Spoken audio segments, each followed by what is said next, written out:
जरा सोचिए, क्या हो अगर आपके मोहल्ले की एक छोटी सी लेकिन बहुत अच्छी बेकरी को दुनिया की किसी बहुत बड़ी कॉफी चेन को सालों तक अपनी पेस्ट्री सप्लाई करने का एक जबरदस्त कॉन्ट्रैक्ट मिल जाए। है ना कमाल की बात। कुछ कुछ ऐसा ही हुआ है अभी हाल ही में हमारी अपनी भारतीय फार्मा इंडस्ट्री में। चलिए इस बेहद दिलचस्प कहानी को थोड़ा और करीब से समझते हैं। तो आज हम बात करने वाले हैं मोरपेन लैब्स की और उनकी एक ऐसी डील की जिसे एक असली गेम चेंजर माना जा रहा है। लेकिन हाँ, आगे बढ़ने से पहले एक बहुत ज़रूरी बात, ये सारी चर्चा सिर्फ जानकारी और पढ़ाई के मकसद से है। इसे किसी भी तरह की इन्वेस्टमेंट एडवाइस ना समझें। हम सेबी रजिस्टर्ड एडवाइज़र नहीं हैं, तो कोई भी फैसला लेने से पहले अपने फाइनेंशियल एडवाइज़र से सलाह ज़रूर लें।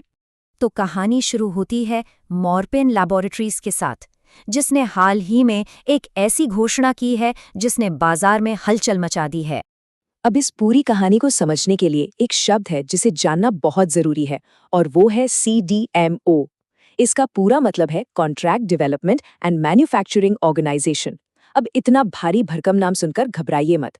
आसान भाषा में कहें तो ये फार्मा इंडस्ट्री के हायर किए हुए शेफ होते हैं जो दूसरी बड़ी बड़ी कंपनियों के लिए कॉन्ट्रैक्ट पर दवाइयां बनाते हैं।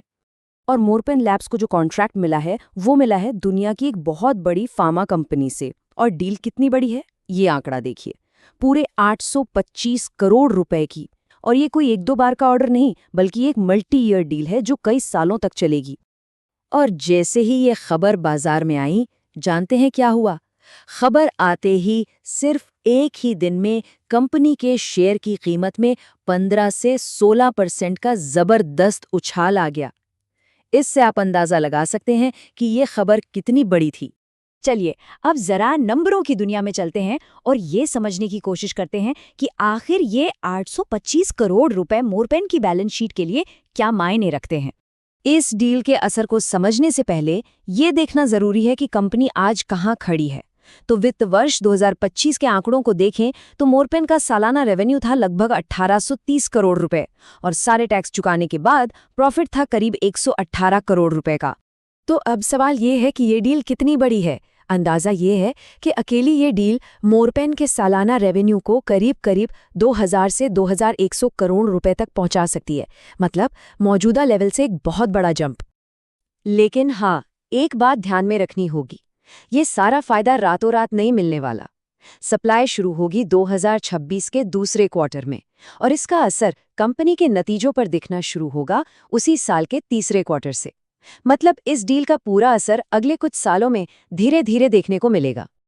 देखिए, ये डील सिर्फ पैसों का खेल नहीं है, ये उससे कहीं ज्यादा है। कह सकते हैं कि ये मोरपेन के लिए एक तरह का गोल्डन टिकट है। चलिए समझते हैं क्यों। तो क्या है वो फायदे जो पैसों से भी बढ़कर हैं? सबसे पहले, इससे कंपनी को एक पक्की और भरोसेमंद इनकम का सोर्स मिल जाता है।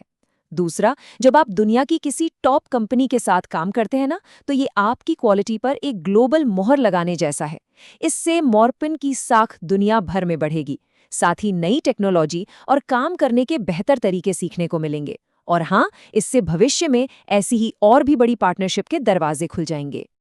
और देखिए, हमारा भी यही एक छोटा सा प्रयास है कि ऐसे जो मुश्किल लगने वाले सब्जेक्ट्स हैं उन्हें आसान भाषा में सबके सामने लाएं, ताकि फाइनेंशियल लिटरेसी को बढ़ावा मिले।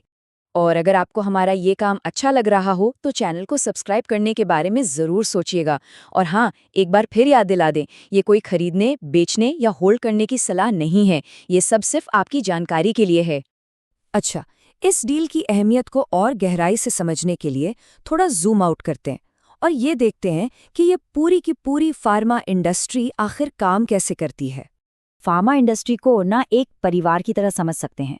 इसमें सबसे पहले आते हैं इनोवेटर्स, जो सालों की रिसर्च के बाद नई दवाइयां खोजते हैं। फिर आते हैं जेनेरिक मैन्युफैक्चरर्स, जो उन दवाइयों का पेटेंट खत्म होने के बाद उनकी सस्ती कॉपी बनाते हैं।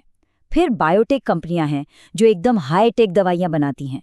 और आखिर में आते हैं CDMO, जैसे कि मोरपेन, जो इन सभी के लिए दवाइयां बनाने का कॉन्ट्रैक्ट लेते हैं। अब इन इनोवेटर और जेनेरिक कंपनियों में फ़र्क क्या है? ज़मीन आसमान का फ़र्क है।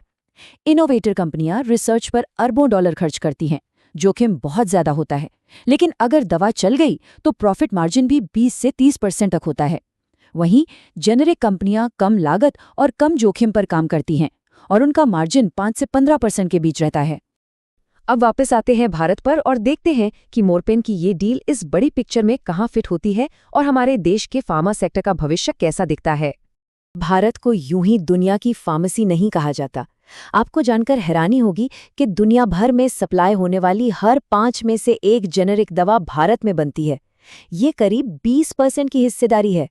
ये इंडस्ट्री हमारी जीडीपी में लगभग 2% का योगदान देती है, 27 लाख से ज़्यादा लोगों को सीधा रोजगार देती है और हम 200 से ज़्यादा देशों को दवाइयाँ एक्सपोर्ट करते हैं।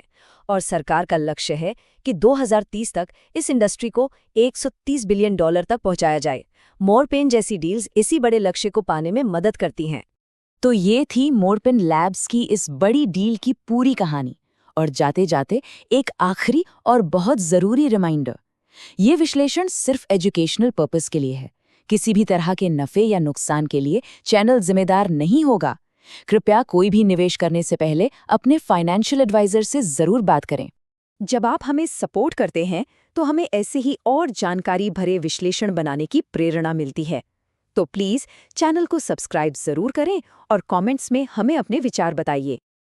और आखिर में एक सवाल सबके लिए, जिस तरह से इंडियन फार्मा कंपनियां ग्लोबल लेवल पर अपनी पहचान बना रही हैं, क्या लगता है अगली कौन सी कंपनी होगी जो ऐसे ही कोई बड़ी ग्लोबल पार्टनरशिप हासिल करेगी?